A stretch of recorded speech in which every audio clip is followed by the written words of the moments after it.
Hey guys, welcome back to the channel. Yeah, happy new year to everybody. I hope it's going to be a great year for you all. Let's hope there's going to be some great times in 2023 for everybody and some great times on the field as well. So let's kick off 2023, the first rugby week of 2023, with the big news today. Kolisi signed for Racing 92 with the blessing of the Sharks, going off to France after the World Cup.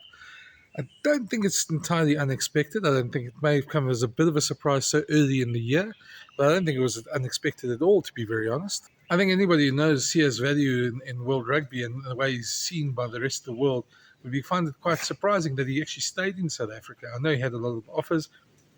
There's been a lot of interest around the world for him to come through and play for other teams. And it's quite right that he gets his big payday. He's given a lot to the Sharks. He was at the Stormers, went across to the Sharks. I was actually quite surprised he didn't go overseas then. Like most of the guys probably went to Japan. But, France feels right for him. And after the World Cup, hopefully there's a second World Cup title. Then he'll become, he is already a icon in South African rugby and probably in world rugby as well. Then he'll become even bigger than that.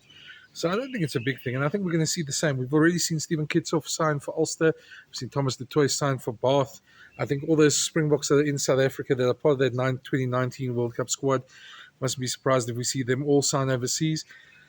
And, lose a lot of them go for the big payday at the end of their careers, and you can understand that. It's hard to fault them for that. But this also begs the question of what's going on with the Sharks there, because in the last couple of months, we've seen a couple of changes there. I mean, obviously Sean Everett left his position. Neil Powell's taken over as director of rugby. We now hear that Yannick Brou is going back to coach Bordeaux. It's going to be announced in the next couple of weeks as well. And now Sia leaving as well. So, that star-studded side, they're very, very high. Salary bill must be hurting them. And by losing Sia, they open up some money there and they can go buy some new talent as well. And that's what the Sharks are doing. There is a bit of a gulf in their squad between their Springbok players and maybe the next best guys when the Springboks aren't there. And I think they'll probably look to fill that as well. And there's obviously going to be some changes with Neil Powell, the type of player, the type of way they want to play. And I think Sia, while he was exceptional against the Bulls, is one player, and one player at a very hefty price tag. So if you can get somewhere else and you can get that money back, why not? I think further than that, you also got to look at Sia's situation as well. He's been playing a lot of rugby. He's been traveling across the world with the Springboks. They don't have a great time. I know I had a conversation with him just before they left on tour in November, and he said how he'd miss every single birthday of his kids this year, and that must change at some point. He wants to be more at home. I think being in France will give him that opportunity. He'll spend more time with his family, more time with his kids. And, that's something and the demands won't be as great on him as they are in South Africa, I think.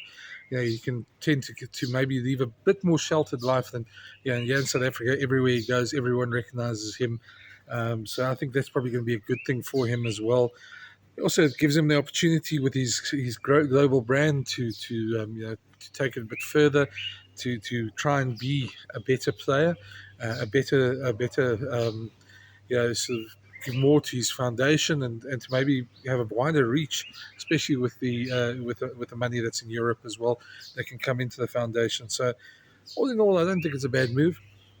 I think everybody who knows Sia will understand, and I think while it's disappointing South African fans might not see him, you've got to realize players have a limited shelf life, and you need to appreciate them while they're here. So good luck, Sia. I hope it was really good. I'm going to do a different video on the Sharks at some point, just looking at where they are in the new year, and keep an eye out for that. On that point, there's one of these things that I want to do this year is a lot more of these sort of breaking news, or should I say videos, just giving some commentary on the daily headlines.